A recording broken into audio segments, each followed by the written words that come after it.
Oke, nah ini ada yang jawab bagus. Kuncinya hanya satu, ikhlas. Nah, ini paling sering ya diucapkan sama penunggu pasien ya. Jadi kalau orang lagi besuk itu sabar ya, ikhlas ya. Itu yang sakit pasti kesel ya. Ndasmu gitu. Emang gampang ikhlas sabar gitu misalkan. Ya, jadi memang banyak orang bilang ikhlas itu seolah-olah gampang ya. Padahal secara ya konsep neuroscience, neurologi siklus itu bukan sekedar melepaskan, bukan sekedar merelakan, tapi ada istilahnya proses alami otak ya untuk beradaptasi namanya. Jadi ketika kita merasa kecewa atau kehilangan, ada di area limbik, yaitu di otak, yaitu terutama di amigdala. Jadi di amigdala itu akan aktif. Nah, bagian otak yang mengatur emosi. Jadi saat itu tubuh memproduksi namanya hormon stres seperti kortisol, ya. Jadi hormon stres kortisol. Nah, ya hormon stres seperti kortisol, sekali lagi, itu hormon yang diproduksi di tubuh saat amigdala aktif. Nah, jadi saat itu aktif, hormon itu akan dikeluarkan.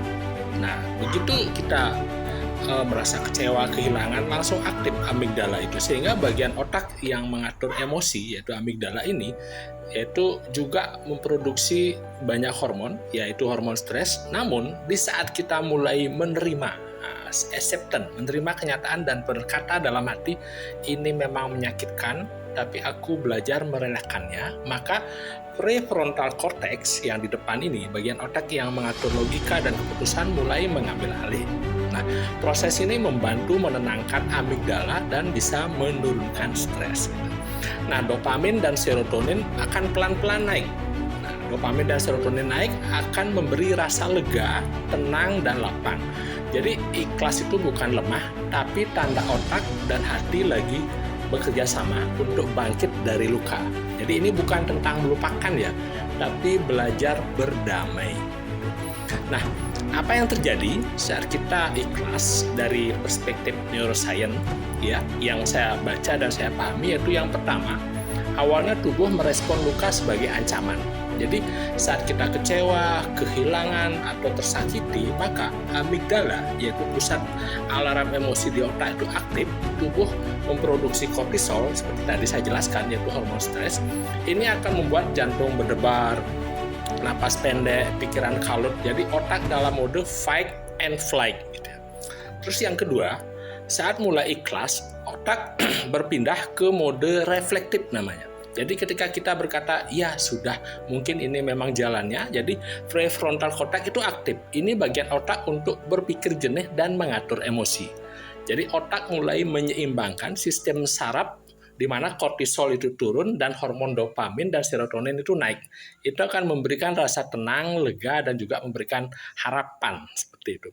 Nah, bagaimana langkah-langkah praktis untuk menuju ikhlas? Yaitu yang pertama, sadari emosi tanpa menghakimi. Nah, kalau di Hindu sebut sebagai maitri, gitu ya. Jadi saat aku kecewa, marah, sedih, dan itu valid, itu akui dulu. Jadi ini akan membantu amigdala merasa aman karena nggak ada yang ditekan. Sekali lagi, nggak ada yang ditekan, nggak ada yang ditolak, nggak ada yang di-rejection. Gitu. Terus yang kedua, bernapas perlahan, yaitu slow deep breathing. Jadi tarik napas 4 detik, tahan 4 detik, dan hembuskan 6 detik gitu ya. Teknik 446 atau 369. Jadi teknik ini bagus sekali untuk menenangkan sistem saraf simpatis. Tulis dan tentang emosi kita, rasakan, kemudian bikin journaling, dan itu tulis tanpa sensor, tulis saja. Nah, itu langkah yang ketiga. Oke, jadi itu adalah 3 langkah efektif. Ya, silakan dicoba dulu. Nanti kalau ada yang kurang, silakan DM dan konsultasi ke sini. Saya dengan senang akan berbagi. Oke, terima kasih.